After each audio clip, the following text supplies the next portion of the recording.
Back home, we're checking in with Eskom because load shedding may have been suspended, but there are parts of South Africa that remain in the dark amidst the cold weather and COVID-19 fears. A resident of Chiawelo in Soweto has told SABC News that that community has been without power for a month now. In a bid to crack down on thousands of illegal connections, Eskom has implemented daily cuts in certain areas at peak times in the morning and in the afternoon. It calls this load reduction as opposed to load shedding. But let's find out why in some areas the lights aren't even coming on. We're joined by Eskom spokesperson Sikonathi Mantshantsha. Thank you for being with us, Sikonathi. So Chiawelo is a concrete example. Explain what's happening there, why there's no power at all. Francis, thank you for the question. We have had the unfortunate situation in Chiawelo starting last year already of illegal connections, people breaking into Eskom's equipment. I'm talking about transformers. I'm talking about mini substations. Those mini substations are those green boxes on the side of the road. Transformers are those boxes at the top of the pole there. Communities interfere with these and illegally connect themselves and overload this equipment. What then happens is that they explode after due to the heavy load, and of course people by then use electricity or abuse electricity since they are not paying for it. We have at this point in Chiawelo alone 7 transformers that have gone up in explosions. Hence, the suburb is in the darkness. Across Soweto, we have replaced in the past 3 weeks alone 13 mini substations.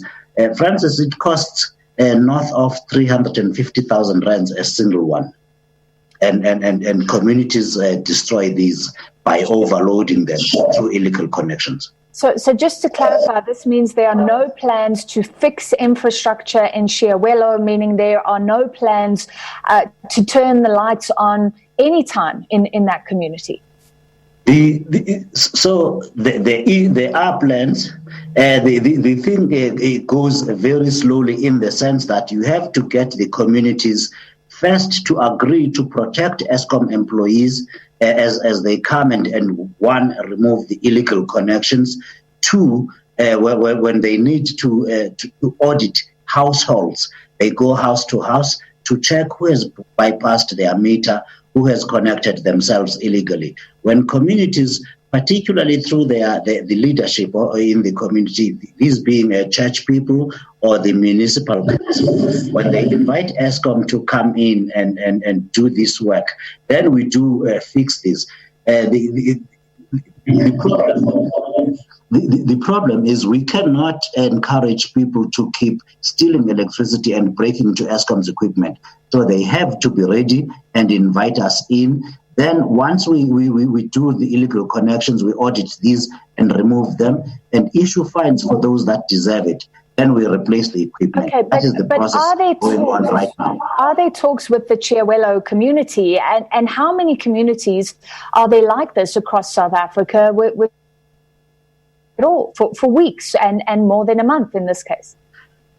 Francis, there are talks through the municipal councillors and the mayors in Chiawelo. We are doing this. However, it's not as fast. And I must also tell you that we are awaiting equipment where we will start rolling out these mini substations.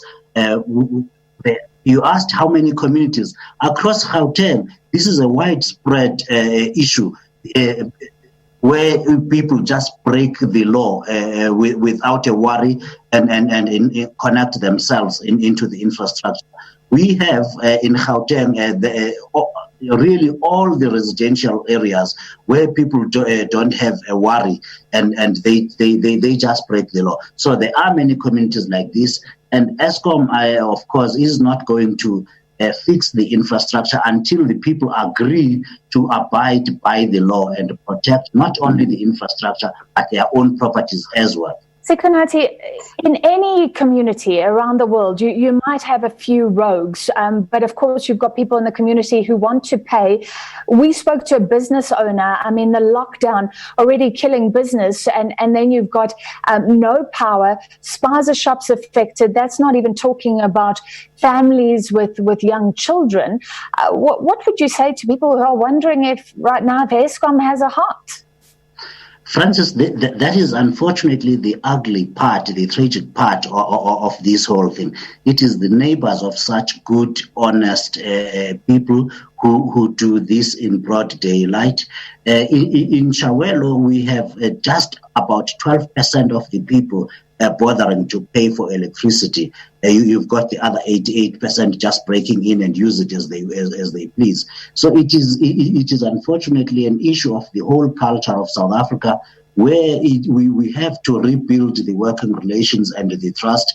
Unfortunately, it is not as fast. It cannot be as fast. So we do appreciate every cent and every little support that loyal customers do provide.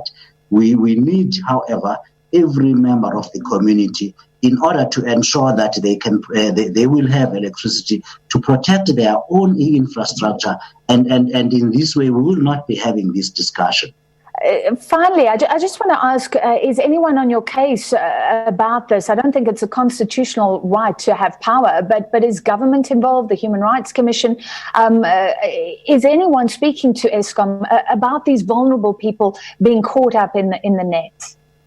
Francis, you have had the unfortunate situation in Soweto in particular of having leaders, municipal councillors, leading people and urging Eskom to give them electricity that they have not paid for outside of the government processes. So you've got a culture of politicians promising things they cannot give. What we now have, we are working through COGTA, the Minister of Corporate Governance. We are working with the local government authority, SALGA, and we are together trying to resolve these issues. The thing to note first is that there is free basic electricity available to people who cannot afford electricity, and that is a government program that Eskom has been pursuing and giving away the electricity to the people. But we need people to come into the party and protect the infrastructure so they can have electricity. All right. Thank you for your time tonight. That was Eskom spokesperson Sikonathi Mantshantsha.